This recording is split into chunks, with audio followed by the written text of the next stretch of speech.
శుభోదయం పిల్లలు, అందరూ బాగున్నారా? మరి అందరూ బాగున్నారని అనుకుంటున్నాం. మనము 1వ తరగతి తెలుగు పాఠ్యాంశంలో భాగంగా పేజీ నంబర్ 26, పేజీ నంబర్ 26 గుణింతాలు, పేర్లు, గుర్తులు అనే టాపిక్ లో ఈరోజు మనము నేర్చుకుంటున్నాం. గుణింతాలు, పేర్లు, గుర్తులు, వాటి పేర్లు మనము ఈరోజు నేర్చుకుందాం. సార్, మనము గుణితాలు అంటే ఏంటి సార్? మనందరికీ తెలుసు, అచ్చులు హల్లులతో కలిసిన రూపాలని గుణితాలు అంటారు. అచ్చులు హల్లులు మనం ఇంతకు ముందు క్లాస్ లో నేర్చుకున్నాం సార్. అచ్చులు నేర్చుకున్నాం. అచ్చులు ఏంటి సార్? 16. హల్లులు ఎన్నో నేర్చుకున్నాం. అందులో ఇప్పుడు ప్రజెంట్ ఉన్నవి, లేవినివి నేర్చుకున్నాం. ఇంకా అచ్చులతో పదాలు కలప, లక, పరక ఇవన్నీ నేర్చుకున్నాం. ఆ నుండి అచ్చులతో పదాలు నేర్చుకున్నాము, హల్లులతో కదా పదాలు నేర్చుకున్నాం. కడవ, మడత, పడవ ఇట్లాంటి, అంటే కా నుండి రౌతి వరకు ఉన్నటువంటి పదాల్ని హల్లులు అంటారు. ఆ నుండి అమహ వరకు ఉన్నటువంటి పదాలని అచ్చులు అంటారు. మరి వీటితోటి పదాలు, వీటితో పదాలు అన్ని నేర్చుకున్నాం కదా. ఆ నుండి అమహ వరకు ఉన్నటువంటి అక్షరమాలతో ఉన్నటువంటి పదాలన్నితోటి మనము పదాలన్నీ నేర్చుకున్నాం కదా. ఆ తర్వాత మళ్ళీ ఏం నేర్చుకున్నాము? మహాప్రాణ అక్షరాలతో పదాలు నేర్చుకున్నాం. మహాప్రాణ అక్షరాలు అంటే సార్ ఖ, ఘ, ఛ, జ అంటే ఒత్తి పలికేటి, అంటే మహాప్రాణం అంటే బాగా ఉచ్చరిస్తే గట్టిగా పలికితే వాటిని మహాప్రాణ అక్షరాలు అంటారని చెప్పాలి కదా. మరి వాటితోటి కూడా మనము పదాలు నేర్చుకున్నాం. తర్వాత ఈ రోజు ఏం నేర్చుకుంటున్నాం సార్? గుణింతాలు, పేర్లు, గుర్తులు కదా. మన భాషలో తలకడ దీర్ఘాలు అంటారు కదా. అచ్చులు హల్లులతో చేరిన రూపాలని గుణింతాలు అంటారు. ఒక్కొక్క గుణితానికి ఒక్కొక్క పేరు, ఒక్కొక్క రూపం ఉంటాయి. అవేంటి ఒకసారి చూద్దాం. చూడండి పిల్లలు, మనకు అచ్చులు అంటే తెలుసు కదా, ఆ నుండి అమహ వరకు ఉన్నటివి. మరి హల్లులు అంటే ఏంటి సార్? కా నుండి రౌతి వరకు ఉన్నటువంటి పదాల్ని మనము హల్లులు అంటాం కదా. మరి అచ్చులతోటి హల్లులతోటి ఏర్పడినటువంటి రూపాలని గుణింతాలు అంటారు. ఒక్కొక్క గుణింతానికంటే ఒక్కొక్క రూపము ఉంటుంది. పేజీ నంబర్ 26, పేజీ నంబర్ 26 లో ఉండేటి చూడండి. ఇక్కడ అచ్చులు హల్లులతో చేరిన రూపాలని గుణింతాలు అంటారు. ఒక్కొక్క గుణితానికి ఒక్కో పేరు, ఒక్కో రూపం ఉంటాయి. ఇదేంటి సార్? ఆ. మరి దీని గుర్తు ఏంటి సార్? ఇక్కడ తలకట్టు. మరి ఇదేంటి సార్? గుర్తు పేరు తలకట్టు. ఇక హల్లుతో ఉంటే కు, దానికి కాకు ఇట్లా పెడితే అది ఏమైతుంది సార్? తలకట్టిస్తే కా అవుతుంది. అయితే సార్ కా అవుతుంది. చూడండి, అట్లాగే ఆ, ఆకు గుర్తు దీర్ఘం. ఇదేంటి సార్? దీర్ఘం. గుర్తు పేరు దీర్ఘం. ఇదేంటి సార్? కాకు దీర్ఘం ఇస్తే కా. తర్వాత ఈ, తర్వాత గుర్తు ఏంటి సార్? గుడి కదా. ఇక్కడ గుర్తు పేరు గుడి. ఇక్కడ హల్లుతో ఏర్పడితే కా గుడిస్తే కీ కదా. తర్వాత ఈ తర్వాత చూడండి, మరి ఈకు గుర్తు ఏంటి సార్? ఇక్కడ గుడిదీర్ఘం. ఏంటి సార్? ఇది గుడిదీర్ఘం. గుర్తు పేరు గుడిదీర్ఘం. మరి కాకు గుడిదీర్ఘం ఇస్తే చూడండి, కాకు గుడిదీర్ఘం ఇస్తే కీ, కాకు గుడిదీర్ఘం ఇస్తే కీ కదా. తర్వాత ఊ అంటే గుర్తు ఏంటి సార్? కొమ్ము. మరి ఇక్కడ గుర్తు పేరు కొమ్ము. మరి కాకు కొమ్మిస్తే కు, కాకు కొమ్మిస్తే కు కదా. తర్వాత ఊ, తర్వాత కొమ్ దీర్ఘం. గుర్తు పేరు కొమ్ దీర్ఘం. ఇక్కడ కాకు కొమ్ దీర్ఘం ఇస్తే కు, కాకు కొమ్ దీర్ఘం ఇస్తే కు. తర్వాత చూడండి రు, ఇక్కడ రుత్నా దీర్ఘం అంటే వట్రసుడి. రుత్వం అంటే రుత్నా దీర్ఘం అంటే కదా మనం చదివేటప్పుడు వట్రసుడు అంటారు. అంటే కాకు రుత్వం ఇస్తే క్రు, కాకు రుత్వం ఇస్తే క్రు. తర్వాత రు, ఇక్కడ రుత్నా దీర్ఘం. ఇక్కడ గుర్తేం సార్? రుత్నా దీర్ఘం. వట్రసుడి అంటారు గుర్తు పేరు. అయితే ఇక్కడ కాకు రుత్నా దీర్ఘం ఇస్తే క్రు, కాకు రుత్నా దీర్ఘం ఇస్తే క్రు. ఇక తర్వాత ఏ, మరి ఏత్వం. ఇది ఏంటి సార్? గుర్తు పేరు ఏత్వం. ఇక్కడ ఏత్వం. కాగేత్వం ఇస్తే కే. ఇక్కడ ఏ, తర్వాత కాకి ఎత్తనా దీర్ఘం ఇస్తే ఏత్వం, ఎత్తనా దీర్ఘం. ఎత్తనా దీర్ఘం ఇస్తే కాకి ఎత్తనా దీర్ఘం ఇస్తే కే కదా. తర్వాత కాకు చూడండి ఐ, ఇక్కడ ఐత్వం. ఐత్వం గుర్తు చూసారుగా, ఇట్లా ఉంది పైన, ఇట్లా ఉంది కింద, ఇట్లా. ఇది ఐత్వం గుర్తు. ఇక హల్లుతో చూస్తే కాకైత్వం ఇస్తే కై. తర్వాత ఓత్వం. ఓత్వం, ఇక్కడ ఓత్వం చూడండి, ఓత్వం గుర్తు. కాకోత్వం ఇస్తే కో, కాకోత్వం ఇస్తే కో. అట్లాగే ఓతనా దీర్ఘం చూడండి, ఓతనా దీర్ఘం ఇస్తే కాకోతనా దీర్ఘం ఇస్తే కో. చివరగా ఔత్వం. ఔత్వం గుర్తు. ఔత్వం గుర్తు పేరు. తర్వాత కాకోత్వం ఇస్తే కౌ. కా పక్కన సున్నా పెడితే కం, కా పక్కన విసురుగా పెడితే కహ. ఇట్లా మనము అచ్చులతోటి హల్లులతో. ఇక్కడ చూడండి అదే బోర్డు పేరు వస్తుంది. అచ్చు అంటే అచ్చులు, ఆ ఆ ఈ ఉ ఊ రు రు ఏ ఏ ఐ ఓ ఓ ఔ కదా. ఇక్కడ ఏ ఐ ఓ ఓ ఔ ఏ ఐ ఓ ఓ ఔ. మరి అట్లా చూడండి తలకట్టు దీర్ఘం గుడి గుడి దీర్ఘం కొమ్ము కొమ్ము దీర్ఘం రుత్వం రుద్ర దీర్ఘం ఏత్వం ఇతర దీర్ఘం ఐత్వం ఓత్వం ఉత్తర దీర్ఘం ఔత్వం కదా. ఇట్లాగే తలకట్టు దీర్ఘం గుడి గుడి దీర్ఘం కొమ్ము కొమ్ము దీర్ఘం వట్రసుడి దీర్ఘం ఇంకా ఏత్వం ఇతర దీర్ఘం ఐత్వం ఓత్వం ఔత్వం ఇంకా మిగతా రెండు తర్వాత చెప్తా చూడండి. అదే ఇవి అచ్చుతోటి ఆ, మరి హల్లుతోటి కాకు తలకట్టిస్తే చూడండి ఆ, ఇది అచ్చు కాకు గుర్తు, ఇక్కడ గుర్తు పేరు తలకట్టు, కాకు తలకట్టిస్తే కా, ఇక్కడ ఆ దీర్ఘం, ఇక్కడ దీర్ఘం గుర్తు పేరు కాకు, కాకు దీర్ఘం ఇస్తే కా, తర్వాత ఈ ఇక్కడ గుర్తు గిట్లా ఓకే. గుడి ఇది గుడి గుర్తు, ఇక్కడ కాకు గుడిస్తే కి, ఇంకా ఊ కొమ్ము కదా, ఇది కొమ్ము గుర్తు కాకు కొమ్ము ఇస్తే కు, అలాగే ఊ కొమ్ము దీర్ఘం కొమ్ము దీర్ఘం గుర్తు ఇట్లా ఉంటది కదా. మరి కు చూడండి ఇక్కడ ఇటు అచ్చుతోటి ఇటు హల్లులతోటి ఏర్పడే గుణితాలు, అచ్చులతోటి హల్లులతో ఏర్పడే గుణితాలు. అంటే మనము విశ్లేషణ పదము ఏమన్నా రావాలంటే మరి మనకు అచ్చులు అల్లులు అనేవి రావాలి, అచ్చులు అల్లులు రావాలి, అలాగే గుణితాలు కూడా రావాలి. గుణితాలు అంటే వీటినే అంటారు, తలకట్టు దీర్ఘాలనే గుణితాలు అంటారు, గుర్తుపెట్టుకోండి ఓకేనా. అలాగే రుత్వం మనం వట్రసుడి అంటాం రాసేటప్పుడు, కానీ రుత్వం చదివేటప్పుడు ఎట్లా చదువుతాం రుత్వం అని చదువుతాం కదా.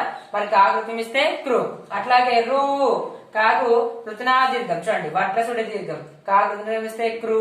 అట్లాగే ఏత్వం ఏత్వ గుర్తు ఏంటి సార్ ఏత్వం గుర్తు కాకేత్వం ఇస్తే కే. అట్లాగే ఐత్వం, అట్లాగే ఇంకోటి ఎత్తునా దీర్ఘం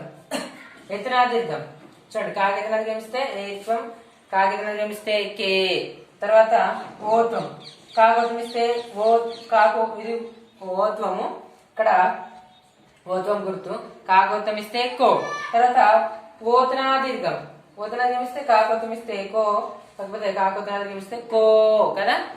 ఇట్లా మనకు తలకట్టు దీర్ఘాలు అనేటివి ఇట్లా ఏర్పడతాయి. అచ్చులతోటి హల్లులతోటి ఏర్పడితే వాటిని గుణింతాలు అంటారు. మీకు సింపుల్ గా చెప్పాలంటే మనకు తలకట్టు దీర్ఘాలు మన భాషలో అంటారు.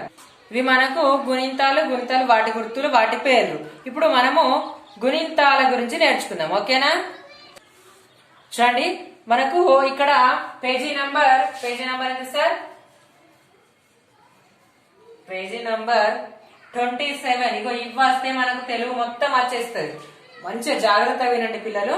చూడండి మరి ఒక 4-5 రోజులు మీకు మొత్తం ఇవే చెప్తాను కాబట్టి మంచిగా శ్రద్ధగా వినండి ఓకేనా. గుణింతాలు వాటి రూపాలు. మరి మనం ఇంతకు ముందు ఏం నేర్చుకున్నాం, తలకట్టు ఏంటి సార్, దీర్ఘం గుడి దీర్ఘం కొమ్ము దీర్ఘం రుత్వం రుతునా దీర్ఘం ఏత్వం ఎతునా దీర్ఘం ఐత్వం ఓత్వం ఒత్తునా దీర్ఘం ఔత్వం సున్నా విసర్గం కదా. ఏంటి సార్ ఇది, తలకట్టు దీర్ఘం గుడి దీర్ఘం కొమ్ము దీర్ఘం రుత్వం రుతునా దీర్ఘం ఏత్వం ఎతునా దీర్ఘం ఐత్వం ఓత్వం ఒత్తునా దీర్ఘం ఔత్వం సున్నా విసర్గ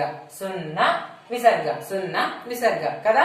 తలకట్టు దీర్ఘం గుడి దీర్ఘం కొమ్ము దీర్ఘం రుత్వం రుతునా దీర్ఘం ఏత్వం ఎతునా దీర్ఘం ఐత్వం ఓత్వం ఒత్తునా దీర్ఘం ఔత్వం సున్నా విసర్గ ఓకేనా. మరి ఎట్లా రాయాలో చెప్తా, ఎట్లా పదాలు వస్తాయి ఎట్లా గుణితాలు వస్తాయి చెప్తాను. చూడండి పిల్లలు ఇక్కడ రాసాను చూడండి, తాళకట్టు దీర్ఘం గుడి దీర్ఘం కొమ్ము దీర్ఘం రుత్వం రుతునా దీర్ఘం ఏత్వం ఎతునా దీర్ఘం ఐత్వం ఓత్వం ఒత్తునా దీర్ఘం ఔత్వం సున్నా విసర్గ. ఇట్లా మనకు ఇందులో కనబడుతున్నాయి కదా, ఇందులో కనబడుతున్నాయా. తలకట్టు దీర్ఘం గుడి దీర్ఘం కొమ్ము దీర్ఘం రుత్వం రుతునా దీర్ఘం ఏత్వం ఎతునా దీర్ఘం ఐత్వం ఓత్వం ఒత్తునా దీర్ఘం ఔత్వం సున్నా విసర్గ. మరి చూడండి అట్లాగే మనకి బుక్ లో ఎట్లా ఇచ్చాడు చూడండి, కాకు తలకట్టిస్తే కా గుడిస్తే కి, కాకు దీర్ఘమిస్తే కా గుడిస్తే కి, కా గుడి దీర్ఘమిస్తే కి, కాకు కొమ్మిస్తే కు, కాకు కొమ్ము దీర్ఘమిస్తే కు, కాకు రుత్వం ఇస్తే క్రు, కాకు దీర్ఘమిస్తే క్రు, కాగీతం ఇస్తే కే, కాగీతం ఇస్తే కే, కాకైతుమిస్తే కై, కాకోతుమిస్తే కో, కాకుతుమిస్తే కో, కాకౌతుమిస్తే కౌ, కా పక్కన సున్నా పెడితే కం, కా పక్కన విసర్గ పెడితే కహ. ఇదే బోర్డు పైన చక్కగా చెప్తా చూడండి. ఇక్కడ ఫస్ట్ చూడండి, కాకు, ఇది కా, కాకు తల కట్టిస్తే కా, కాకు తల కట్టిస్తే కా, కాకు దీర్ఘమిస్తే కా, కాకు దీర్ఘమిస్తే కా, కాకు దీర్ఘమిస్తే కా, కాకు గుడిస్తే కి, కాకు గుడిస్తే కి, కాకు గుడిస్తే కి, కాకు గుడి దీర్ఘమిస్తే కి, కాకు గుడి దీర్ఘమిస్తే కి. ఓకే, కాకు గుడి దీర్ఘమిస్తే కి. కాకు కొమ్మిస్తే కు, కాకు కొమ్మిస్తే కు, కాకు కొమ్మిస్తే కు, కాకు కొమ్ దీర్ఘమిస్తే కు, కాకు కొమ్ దీర్ఘమిస్తే కు, కాకు కొమ్ దీర్ఘమిస్తే కు, కాకు తలకట్టిస్తే కా, కాకు దీర్ఘమిస్తే కా, కాకు గుడిస్తే కి, కాకు గుడి దీర్ఘమిస్తే కి, కాకు కొమ్మిస్తే కు, కాకు కొమ్ దీర్ఘమిస్తే కు, కాకు ఋతుమిస్తే క్రు, కాకు ఋతుమిస్తే క్రు, కాకు ఋతుమిస్తే క్రు, కాకు ఋతుమిస్తే క్రు, కాకు ఋతునాదిమిస్తే క్రు, కాకు ఋతునాదిమిస్తే క్రు, కాకు ఋతుమిస్తే క్రు, కాకు ఋతునాదిమిస్తే క్రు. తర్వాత కాకు ఏతమిస్తే కే, కాకు ఏతమిస్తే కే, కాకు ఏతమిస్తే కే, కాకు ఏతనాదిమిస్తే కే, కాకు ఏతనాదిమిస్తే కే, కాకు ఏతనాదిమిస్తే కే, కాకు ఐతుమిస్తే కై, కాకు ఐతుమిస్తే కై. ఇట్లా రాయాలి ఐతు, కాకు ఐతుమిస్తే కై. కాకోత్వమిస్తే కో, కాకోత్వమిస్తే కో, కాకోత్వమిస్తే కో, కాకోత్వమిస్తే కో, కాకోతనాదిమిస్తే కో, కాకోతనాదిమిస్తే కో, కాకోతనాదిమిస్తే కో, కాకౌతుమిస్తే కౌ, కాకౌతుమిస్తే కౌ, కాకౌతుమిస్తే కౌ, కాకౌతుమిస్తే కౌ, కా పక్కన సున్నా పెడితే కం, కా పక్కన సున్నా పెడితే కం, కా పక్కన సున్నా పెడితే కం, కా పక్కన విసర్గ పెడితే కహ, కా పక్కన విసర్గ పెడితే కహ. ఓకేనా, ఇది కాగుంతం. ఏ గుంతం సార్ ఇది? ఇది కాగుంతము. ఓకేనా, ఇది కాగుంతము. చూడండి మళ్ళీ చూడండి, కాదు తల కట్టిస్తే కా, ఇవ్వకున్నా కానే కదా, ఇది గుణితం. అంటే గుణితాలు ఈ విధంగా చదవాలన్నట్టు.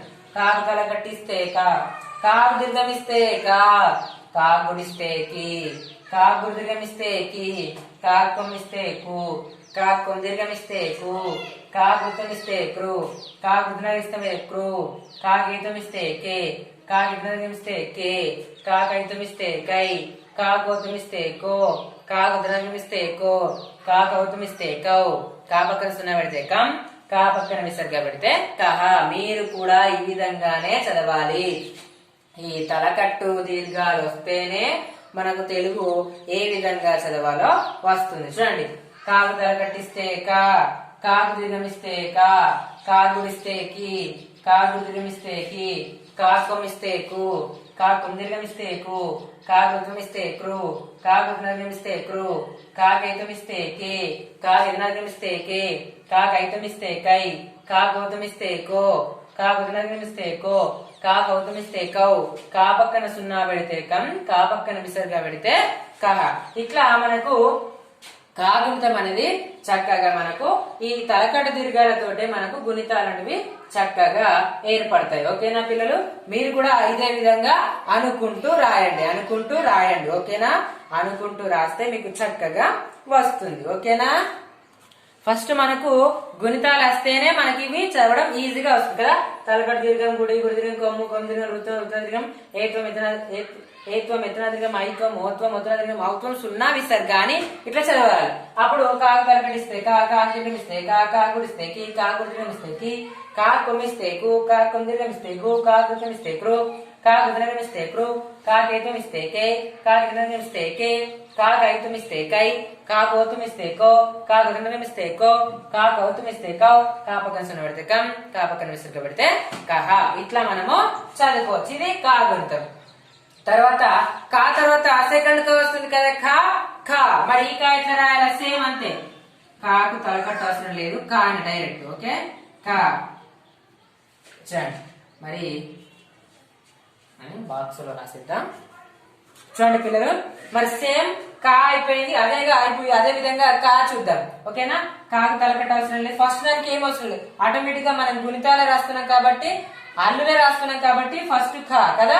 తర్వాత కాకు దీర్ఘమిస్తే కా, కాకు దీర్ఘమిస్తే కా, కాకు దీర్ఘమిస్తే కా, కాకు దీర్ఘమిస్తే కా. కాకు గుడిస్తే కి, ఇట్లా ఇవ్వాలి. కాకు గుడిస్తే కి, కాకు గుడిస్తే కి, కాకు గుడిస్తే కి, కాకు గుడిస్తే కి, ఇక్కడ రాసిన చూడండి. అదే కాకు గుర్దీర్ఘమిస్తే కి, కాకు గుర్దీర్ఘమిస్తే కి, కాకు గుర్దీర్ఘమిస్తే కి, కాకు గుర్దీర్ఘమిస్తే కి. తర్వాత కాకు కొమ్మిస్తే కు, కాకు కొమ్ము ఏ విధంగా ఇవ్వాలి, కాకు కొమ్ము ఇట్లా ఇవ్వాలి. కాకు కొమ్మిస్తే కు, కాకు కొమ్మిస్తే కు, కాకు కొమ్మిస్తే కు. తర్వాత కొమ్దీర్ఘం, కాకు కొమ్దీర్ఘమిస్తే కు, కాకు కొమ్దీర్ఘమిస్తే కు, కాకు కొమ్దీర్ఘమిస్తే కు, కాకు కొమ్దీర్ఘమిస్తే కు. ఓకే. తర్వాత కాకు రుతుమిస్తే క్రు, కాకు రుతుం ఎట్లా ఇవ్వాలి, ఇట్లా. కాకు రుతుమిస్తే క్రు, కాకు రుతుమిస్తే క్రు, కాకు రుతుమిస్తే క్రు. తర్వాత కాకు రుతునాదీర్ఘమిస్తే క్రు, కాకు రుతునాదీర్ఘమిస్తే క్రు, కాకు రుతునాదీర్ఘమిస్తే క్రు.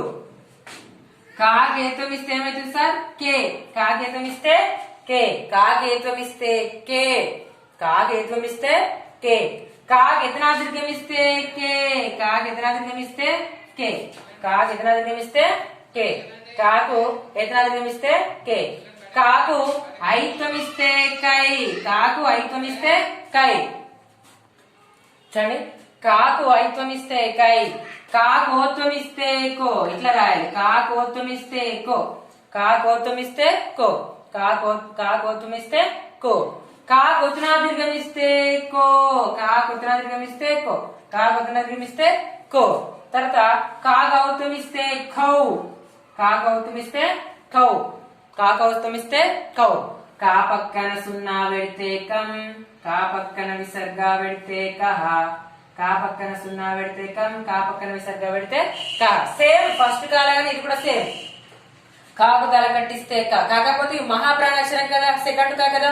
ఖ, ఇది ఖ, ఇది ఖ, ఇది ఖ, ఇది ఖ, ఒత్తి పలుకుతున్నా కాబట్టి ఇది మహాప్రాణాక్షరం. కాకు తల కట్టిస్తే ఖ, కాకు దీర్ఘమిస్తే ఖ, కాగుడిస్తే ఖి, కాగుడి దీర్ఘమిస్తే ఖి, కాకొమ్మిస్తే ఖు, కాకొమ్ దీర్ఘమిస్తే ఖు, కాగుడిమిస్తే క్రు, కాగుడిమిస్తే క్రు, కాగైతమిస్తే ఖే, కాగైతమిస్తే ఖే, కాకైతమిస్తే ఖై, కాకోతమిస్తే ఖో, కాకోతమిస్తే ఖో, కాకౌతమిస్తే ఖౌ, కాపక్కన సున్న పెడితే ఖం, కాపక్కన విసర్గ పెడితే కహ. మనము ఇట్లా కూడా చదువుకోవచ్చు. కా, కా, కి, కి, కు, కు, క్రు, క్రు, కే, కే, కై, కో, కో, కౌ, కం, కహ. ఇట్లా కూడా చదవచ్చు. కా, కా, కి, ఖు, కు, ఖు, క్రు, క్రు, కే, కే, కై, ఖో, ఖో, ఖౌ, కం, కహ. కానీ ఇవి ఎప్పుడు చదవాలి ఇట్లా, మనకు తలకట్టు దీర్ఘాలు ఉన్నాయి కదా, తలకట్టు దీర్ఘం, గుడి, గుడి దీర్ఘం, కొమ్ము, కొమ్ము దీర్ఘం, ఋత్వం, ఋతనాదీర్ఘం, ఏత్వం, ఎతనాదీర్ఘం, ఐత్వం, ఓత్వం, ఓతనాదీర్ఘం, ఔత్వం, సున్నా, విసర్గ. ఇవన్నీ మనకు చక్కగా చదివచ్చినప్పుడే మనం ఇట్లా చదవచ్చు. కా, కా, కి, కి, కు, కు, క్రు, క్రు, కే, కే, కై, కో, కో, కౌ, కం, కహ అని ఇట్లా చదవచ్చు. మనము ఫస్ట్ గుణితాలు నేర్చుకోవాలి, తలకడ దీర్ఘాలు అనేటివి నేర్చుకోవాలి. తలకడ దీర్ఘాలు నేర్చుకుంటే గుణితాలు అనేవి ఈజీగా వస్తాయి. ఇంతవరకు ఫస్ట్ గా సెకండ్ గా ఈ రోజు చెప్పాను. తర్వాత రేపటి నుంచి 2 3 చెప్తాను. కాబట్టి మీరు తప్పకుండా నేను ఏ రోజు చెప్తాను ఆ రోజు నాకు వీడియోలలో వచ్చి వీడియోను రిపీట్ చేసుకుంటూ చూడండి. ఎందుకంటే ఎన్నిసార్లు రిపీట్ చేస్తున్నా అంటే మీ కొరకే చేస్తున్నా. ఎందుకంటే ఇవి మీకు వచ్చినాయంటే తెలుగు ఈజీగా చదవచ్చు, ఈజీగా మీకు చదవచ్చు. ఓకేనా. ఫస్ట్ ఇవి నాకు తలకడ దీర్ఘాలు, ఫస్ట్ కాగుణితం, సెకండ్ కాగుణితము 2 టైమ్స్ రాసి నాకు వాట్సాప్ లో ఫోటో పెట్టండి. ఓకేనా పిల్లలు, 2 టైమ్స్ రాయండి. తలకడ దీర్ఘాలు, ఈ తలకడ దీర్ఘాలు 2 టైమ్స్, ఈ కాగుణితము, సెకండ్ కాగుణితం, ఫస్ట్ కాగుణితము, సెకండ్ కాగుణితము 2 సార్లు రాయండి. రాసి నాకు పెట్టండి. మిగతా కా, గా, చ మిగతా గుణితాల గురించి తర్వాత క్లాస్ లో మనము నేర్చుకుందాం. ఓకేనా పిల్లలు, మరి మీరు చక్కగా ఈ గుణితాలు అనుకుంటూ రాయండి. అనుకుంటూ రాస్తే మీకు తొందరగా వస్తాయి. ఓకేనా పిల్లలు.